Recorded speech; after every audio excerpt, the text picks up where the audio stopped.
से काम नहीं चलता हो बाबा ये समय के पिया पड़ता।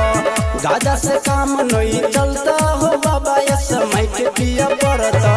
कालो के काल छ महाकाल हो भांगा धतूरा में रहे बेहाल हो। गाजा से काम नहीं चलता हो बाबा ये समय के पिया पड़ता। गाजा से काम नहीं चलता हो बाबा ये समय के पिया पड़ता।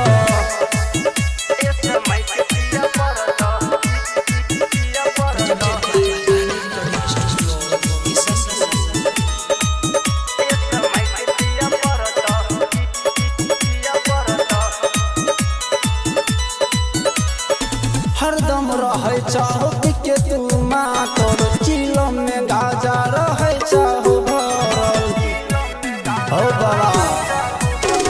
हरदम रहे चाहो के तू मातोर चिलो में गाजा रहे चाहो भरल। दूध दही में तोरा लागे छन मन हो हुआ मलाई से थाकल छ मन हो।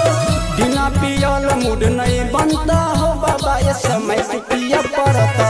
गाजा से काम नहीं चलता हो बाबा ये समय के पिया पड़ता।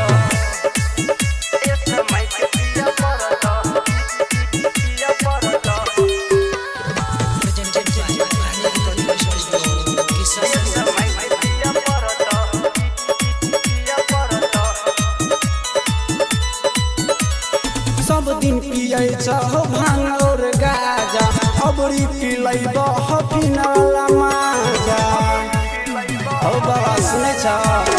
सब दिन पिए चाहो भांग और गाजा अबरी पिलै बहफिन वाला माजा।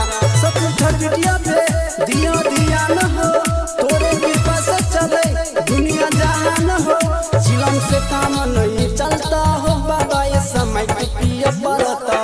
गाजा से काम नहीं चलता हो बाबा ये समय के पिया पड़ता।